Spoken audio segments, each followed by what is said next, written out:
baby. Let's Victory go. Sunday. Victory Sunday. Heyo. Oh my goodness. It's What good. a win. What a game for many different ways that we'll get to in a bit. But these Lions, baby. If this Detroit Lions team comes to play like this, we could beat anyone. And I'm not just saying that because of what happened, but the defense looked good.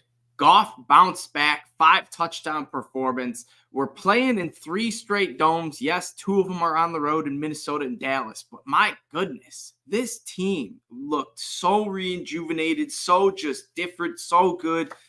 Julius, you stayed up till what, like 5 in the morning watching this game? How was it for you, my man? It was great. I was wide awake. I was alert. I was very happy and pleased with the results of the game. I figured it was a must win. A lot of fans did. We couldn't have a poor showing. We had problems with turnovers. So in the past few games with Jared Goff, big question marks. Denver leads the league in turnovers, produced their defense, and we just took care of the ball. Goff had a career day. It just rejuvenates my soul to know that the strengths of this team are real. And I know what this team is and I know what they're not. And that just rejuvenates so many people. So just super lit. Super. Bro, they don't roll over and play dead no more. It's like when Wow. they take a punch, they get back up. Like Dan Campbell meant it when he said you're gonna have to like beat us until we are down. We will not stop fighting. And if it's game by game, quarter by quarter, or what, the Lions just this grit, man. This whole team, I love the energy. This win was exactly what the team needed. Late in the season, we defeated a winning team. Now I guess they're 7-7, so 500. But at the time, Broncos 7-6, looking like a playoff team. Still could very well be a playoff team. Great head coach, great quarterback in Russell Wilson, Sean Payton. It was awesome to see Dan Campbell get that win as well. And just to be able to overcome that, huge win. The Lions, we're going to be heading into Minnesota next week, can clinch the division on Christmas Eve. What about a Christmas present, Julius? Like, am I right? The best Christmas present. The very first NFC North division in our lifetimes, my friend. You don't get no better from Santa than that. Yeah, that's 100% right. And we could do it next week. 24th, baby. It's going to happen. We are going to Minnesota, so it'll be a little tougher. But nonetheless, Nick Mullins, he didn't really look too hot. Their defense kind of was exposed a little bit to Jake Browning and I guess the Jamarless fourth quarter Bengals. But ultimately, I think the Lions are going to steamroll next week. This team just looks different. I feel so good about them. But let's talk a little bit about this Broncos game. It started off a little scary. The Lions had a quick little, I don't remember if it was a 3-and-out or maybe it was 2 drives or what, but ultimately it stalled fast and we didn't really have anything going. We tried to pin him deep, and the next thing you know, Jerry Jeudy's going down the middle for 50 yards. But ultimately, what was the big defensive play that kind of stood out to you that kind of turned any type of X factor in this game? Oh, it was most definitely that Isaiah Bugs fumble recovery when he damn near Sean Big Baby Rogers did to the end zone. But sadly, his girth caught up with him around midfield and he got hawked. But I mean, that was a huge turnaround. I mean, Denver was marching.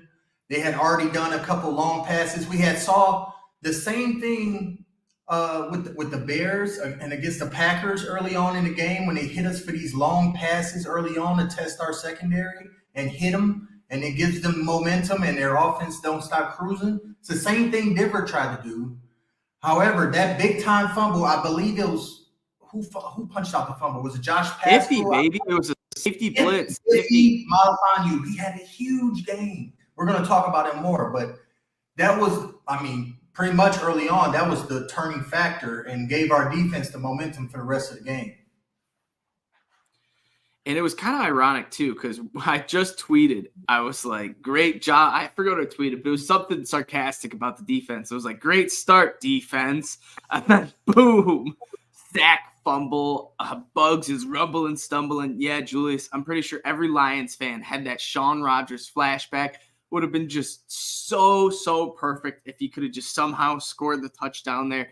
If he was begging for him to pitch the ball back, he did a little interview after the game. Was like, "Yeah, man, I was telling Bugs to pitch it back," and I get Bugs, man. When you're in the moment, he was probably thinking he's taking 6 no matter what. But I love Bugs, bro. He should not be inactive game day scratch. I agree. Ever again, bro. He gives us so much depth in the middle of the defensive line that we don't have, especially with McNeil being hurt.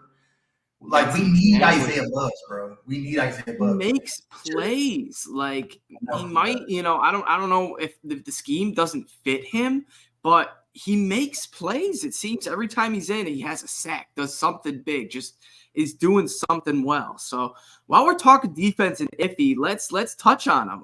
Iffy, he balled out, man. 9 total tackles, 6 solo, a sack, a tackle for loss, a forced fumble, and a couple pass deflections too. Do you think Iffy has solidified him as the starter moving forward? I know we love Tracy Walker, but that was kind of the move. We benched maybe not benched, but we moved Iffy up his play time for Tracy. So would you like to see Iffy at least get some more play time?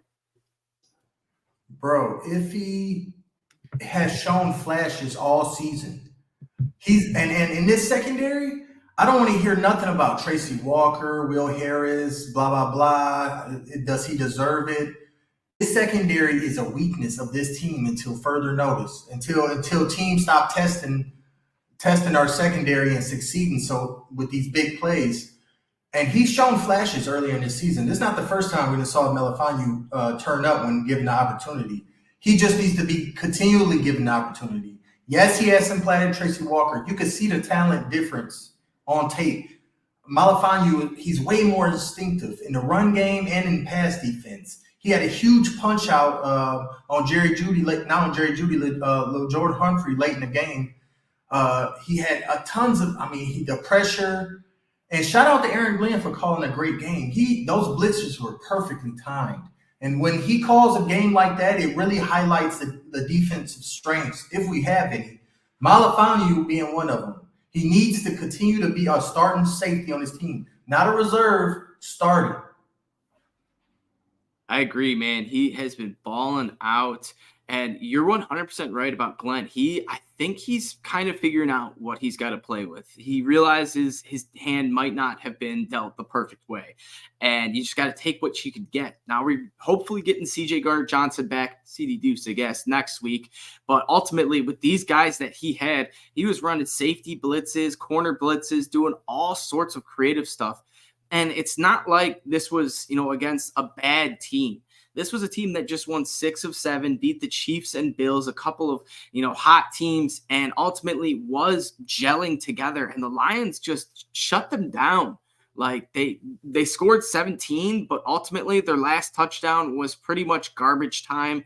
It didn't matter. Honestly, it felt like the Lions could have won this 50-7 if, a couple bounces went our way. But on the defense, also, Anzalone kind of returned to form. 12 total tackles, 7 solo, and a tackle for loss. So he was balling out there. But Josh Paschal, a sack, baby. He might be something there. So slow and steady. He's been injured quite a bit, but he's started to look good. We'd take anything. We'd take anything, especially when it comes to the pass rush, run defense. We'd take anything, bro. I agree. Also, one other thing I noticed, Khalil Dorsey was playing a lot. Number 30, in case you guys don't know Khalil Dorsey, but number 30 was around cornerback, just floating in the defensive backfield. It seemed like he was kind of getting the job done for the Lions, Julius. Did you notice Khalil, out there more than usual? I most definitely did. I noticed Khalil Dorsey, and I also noticed that dude that we just signed. What's his name? Starts with a V. Oh, gosh. Yeah, I know what you're talking about. But they were both playing over Will Harris and our good friend of the show, ex-good friend of the show, Jerry Jacobs. Because Jerry Jacobs has been historically bad in the last few weeks. So, I understand. I don't know if you noticed, but Jerry got injured. He got ruled out, I believe, in like the third-ish quarter. So he probably got hurt sometime in like the mid-second, late second quarter, Feel when the like halftime. I didn't see Jacobs on the field in the first quarter that often. I saw Okay, maybe it happened sooner. Will But yeah, Dorsey. I got a notification that he got ruled out. So it was interesting, and I don't know if that will make any adjustments or changes going forward. But You're ultimately, looking at snap counts. I mean, those guys played well. Those reserve guys, Dorsey and Verdell, I think his name Verdell. I'm not sure, but they played good in his stead. and then we had a little Sutton on Sutton action. Cameron Sutton was looking good, shutting down Cortland Sutton. Kirby Joseph was balling out there. Aiden's, oh my gosh, it felt like he's probably leads the league in, like, it's a silly stat, but like close sacks, if that was like a thing that was monitored, because he gets so close to the quarterback at least once or twice every single game, it seems. So Hutch, help is on the way. We are going to give you some defensive line help. Aleem's going to be coming back. Hopefully Houston comes back, but hopefully we could bring in some guys for next year. But ultimately, don't panic on Hutch. His production has been good. If you look at the in-depth stats and the pressures, he's getting it done. He just needs a little extra help. And he did kind of get it with Josh Paschal this week, but ultimately he just needs a little bit more. That's true. I'm not even worried about Hutch. I'm just, I like what Bruce Irvin has brought to the team the last couple of weeks. I really think Isaiah Buggs need to stay on the defensive line. Josh Paschal, we don't know. We need one of these mid-round defensive linemen of Brad Holmes to hit. That's really been his biggest downfall as a drafter is those interior, outside of Lee McNeil, those interior defensive linemen like Paschal, Orzawerki, and Broderick Martin has barely played and produced. So, and shout out to Travis right there, the cornerback Vildor, that's his name. I think recently signed to the practice squad, quickly signed up. He's a great run defender. He's tough. I really like him. I really do. I mean, he's not a glue guy, but he holds his stead. I mean, we just couldn't keep getting targeted like the way we were on the outside with Jerry Jacobs. It was interesting, to say the least, but we face the Vikings, who have no easy, I guess, passing front with Justin Jefferson, Jordan Addison, TJ Hockenson. So we'll be curious to see what the Lions do moving forward with Jerry Jacobs, if he is injured more than what we think. But ultimately, let's talk some offense on this game, because that's where it was. Offense. Jared Goff, baby. He is back.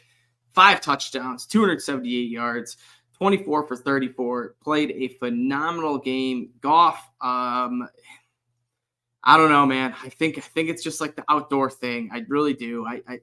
Jared Goff indoors, he is just so much better. I'm not saying he can't get it done outdoors, because we've seen it in Arrowhead and Lambeau, but it's no guaranteed. When he's in Ford Field, you're almost guaranteed a good to great performance.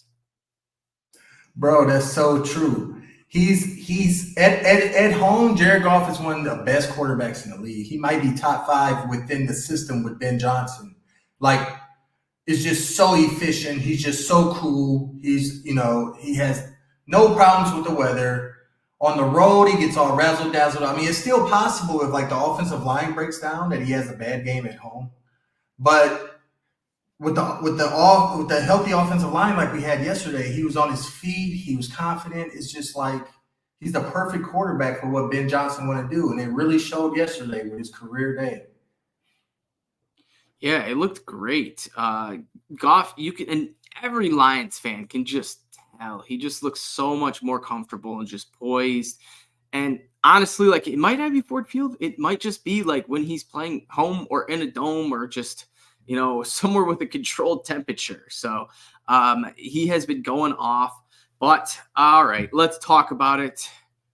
The 3 touchdowns, Sam Laporta, finally hit it. If you guys were watching the show last week during the Bears recap, I said after Nick called out, we were talking Sam Laporta, who went off against the Saints game, was Nick's peak performer of the week. I was congratulating him, but I said there was one more thing Sam Laporta needed to do, That was get his 3 touchdown milestone. Yes, he did it. And yes, I bet it, baby. $10 to win $1,100. Biggest bet I've hit on a solo player, so that was awesome. Shout out to Sam Laporta. Shout out to Goff for making it happen on that very, very last Lions play, 4th and 2. That was awesome, awesome, awesome. And shout out for my dad for being there and getting to celebrate with me.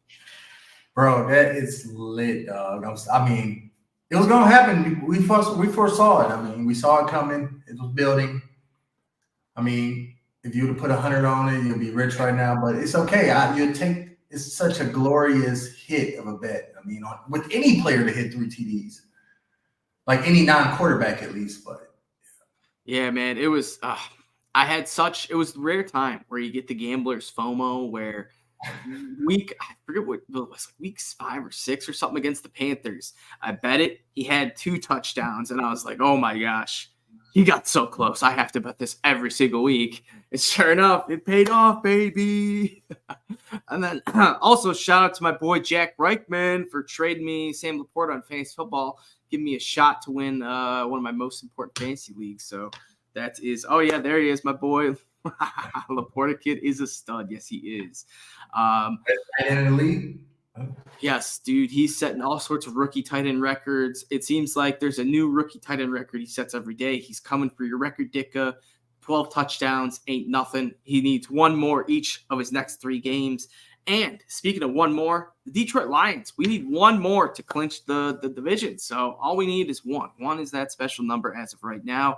But outside of Sam Laporta and Jared Goff, I think we know who the offensive MVP of this game was.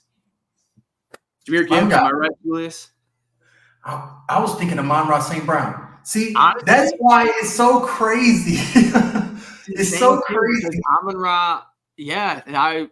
The Lions have so many. The Lions have so many offensive weapons, bro. This is crazy. I remember when we had like Brett Perriman and Tyrone Williams and like Chris Durham. Oh, there was just a period where we were just so. Running backs. I mean, Jahmyr Gibbs is electric, bro.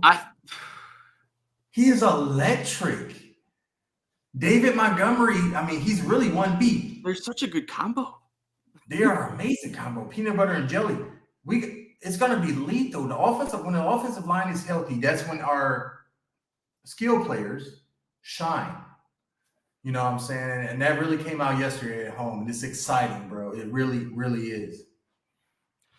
And honestly, the Lions, like, just to have these players and they're in their young age. So, like, like Gibbs, Laporta, even Amon-Ra, I don't even think they've hit their peak. Amon-Ra's probably coming into it.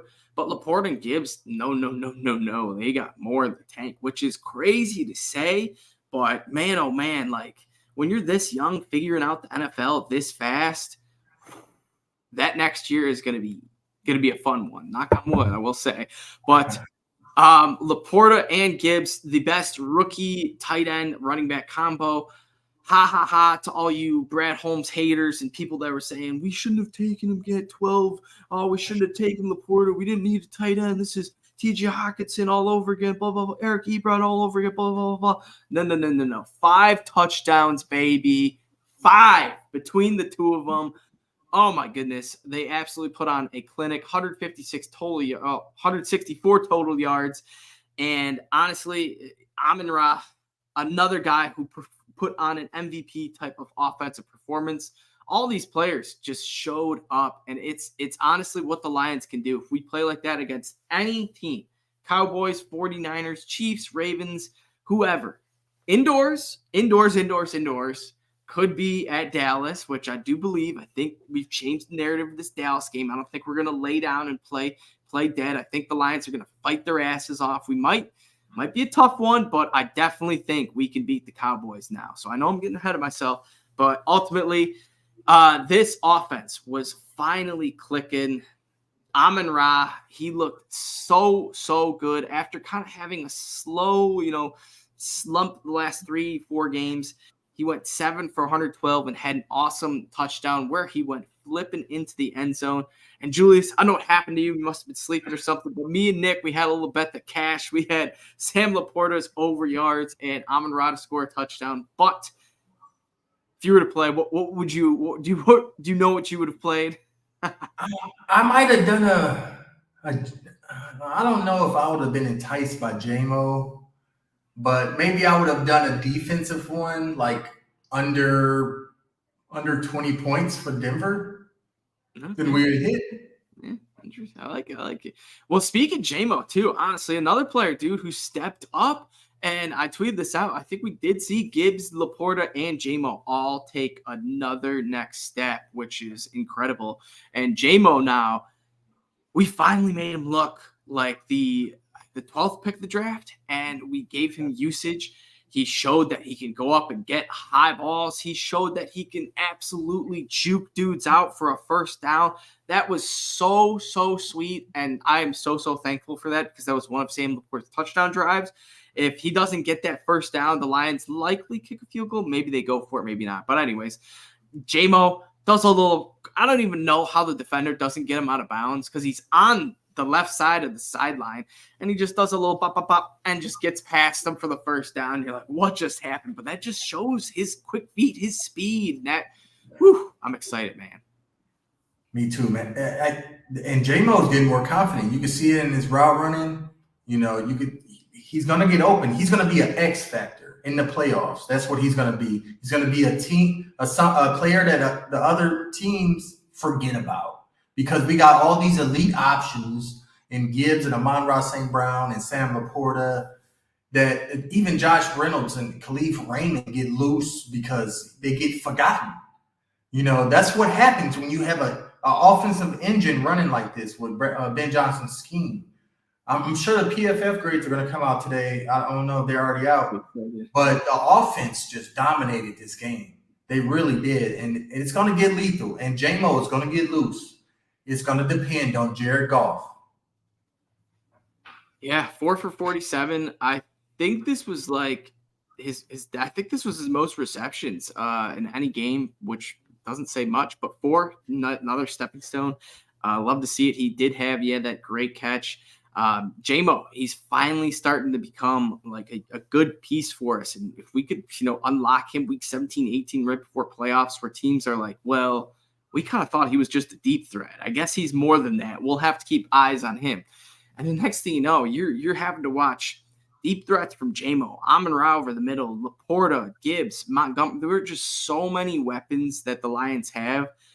Honestly, our defense doesn't have to be perfect. Our defense just has to be like okay for us to win games.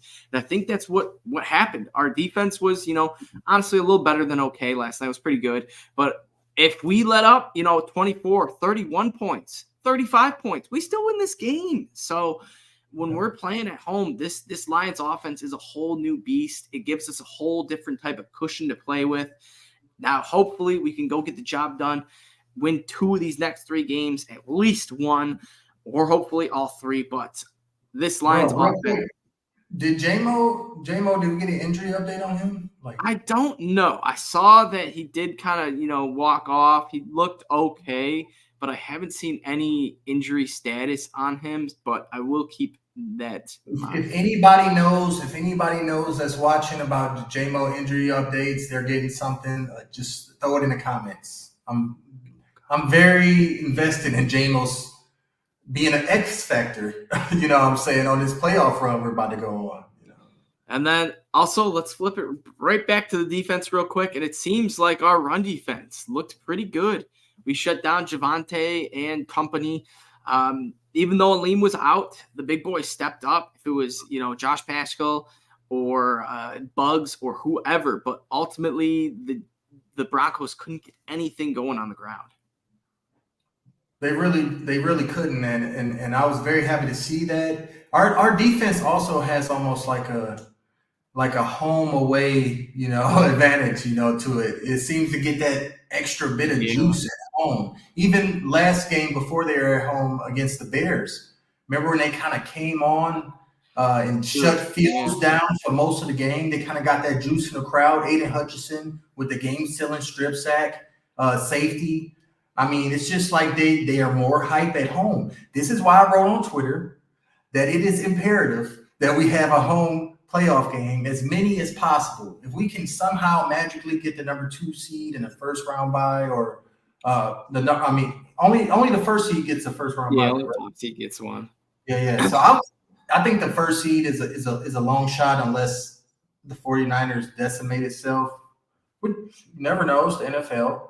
They play a But couple tough teams. I know they have to play the Ravens. And we then they need have to play be at the home at Dolphins. Ford Field as much as we can for Jared Goff, for this defense, and for the Lions' success. And then freaking man, how about them refs? How bizarre was that? Like when if ever was there a time where like the Lions kind of got the good end of a screwed call? Because Maybe. honestly, like that offsides was really weird. Maybe the guard or someone's head or something was offsides, but for the refs to call that on that like so close, really, really weird, and feels like that happens to the Lions. Like the Lions get screwed like that. So Right. it was nice to see something go like that, and maybe it's a good omens for the future. Maybe it is. Maybe the Roger Goodell finally had the talk with the NFL Referees Association and said, "Hey, listen, this is one of our best teams. They're a dark horse Super Bowl contender. You know, we got to stop this BS that be happening, that be gotten them up in games, even the ones we win. Even we were 9-4. There was, out of those 9 wins, there were at least 6, 7 of them that were dotted up with biased referee decisions, say SOL referee flags. This was the complete opposite. You're right. And it's the first one in a long time. So look, I'm calling live on air, Honolulu Blues, December 16th. I'm calling a truce to NFL Referee Association. I hope y'all had the talk. Don't mess with us no more. We're innocent. We've been suffering for a long time. Leave us alone in this playoff run we're about to go on. Please. I don't want no controversy in the playoffs. Yes, no controversy, nothing. Hopefully Goodell was like, hey, this team's kind of a primetime juggernaut. I like when they win. Ratings go up. I make money. Refs, help us out here. So hopefully that was the case. And I'm not asking for the refs to help us win games, but I'm just asking for the refs not to screw us out of wins. And that's all. That's all. You know, that's all I want. Let us win fair and square. But nonetheless, Julius, you got any final comments for this awesome Lions victory? I guess yes. Let's get our peak performer, player of the game in. Honestly, I gotta go. Sam Laporta, 3 touchdowns, won me $1,100. Couldn't say no to him. Ching, Sam ching. Laporta, thank you. Peak performer of the week. And I'm also going to follow that up. I guess as an alternative peak performer, I say Goff, because he just had 5 touchdowns, a big, huge Tied the game. franchise record. I hope that he keeps that focus that he had from this game and carries it to Minnesota and captures the crown, the NFC North crown next week. But Sam Laporta is a legitimate beast. He is probably the best tight end in the NFC right now, and he's a rookie, and he's a Detroit Lion. It's just great. It's awesome. I'm going to go Sam Laporta, alternate Jared Goff. Peak performer. Love it. Love it. All right. As always, you guys can check us out at Honolulu Blues _ help us get to 50K. We're almost there, right around 49,000. Keeps going back and forth. There's a bunch of dumb bots on our followers. So help us out with that. Get rid of these stupid bots. But go leave us a like and comment on our Spotify, or YouTube, all that good stuff. And as always, check us out individually at Everyday FFB for myself, or the stupid flag. All right, over the 5th top for Julius. Oh, there we go. The 5th top for Julius. And as always, baby, go Lions.